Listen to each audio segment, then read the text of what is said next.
Gabriel Attal hier parlait de cirque médiatique. Moi j'ai un peu le sentiment que le gouvernement et Jordan Bardella sont un peu des clowns en réalité, parce que on a quand même le président de la République Emmanuel Macron qui vient au salon, qui crée par ailleurs des incidents et qui est peut-être le salon de l'agriculture le plus chaotique qu'il ait jamais été de l'histoire du salon de l'agriculture, et qui en plus annonce des prix planchers pour revenir quasiment dessus dès le lendemain, et on sait toujours pas ce que c'est, vraisemblablement ce sera des prix indicatifs, etc.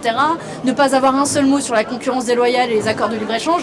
Il peut pas venir le samedi taper le cul des vaches et puis la même semaine deux nouveaux accords qui vont être votés au Parlement européen, deux nouveaux accords de libre-échange avec le Chili et le Kenya qui vont placer nos agriculteurs en concurrence déloyale. Donc ce qu'ils attendent, les agriculteurs, c'est des réponses claires, nettes, précises, fermes et concrètes. Aujourd'hui, qu'est-ce qu'a annoncé le gouvernement de manière concrète ?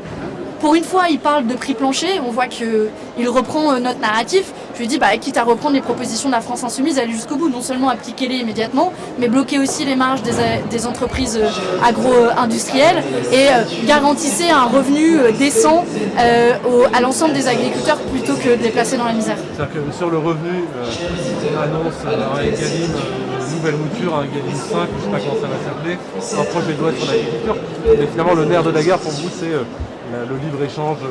S'il y a un nouvel Egalim pour ne pas proposer des prix planchers, c'est-à-dire des prix rémunérateurs minimum dans chaque filière, qui ne soient pas des prix indicatifs, alors je dis oui. Mais manifestement, ça ne semble pas être le cas. Si c'est pour annoncer des prix planchers uniquement au niveau européen et l'avoir à la Saint-Glinglin, c'est pas la peine non plus.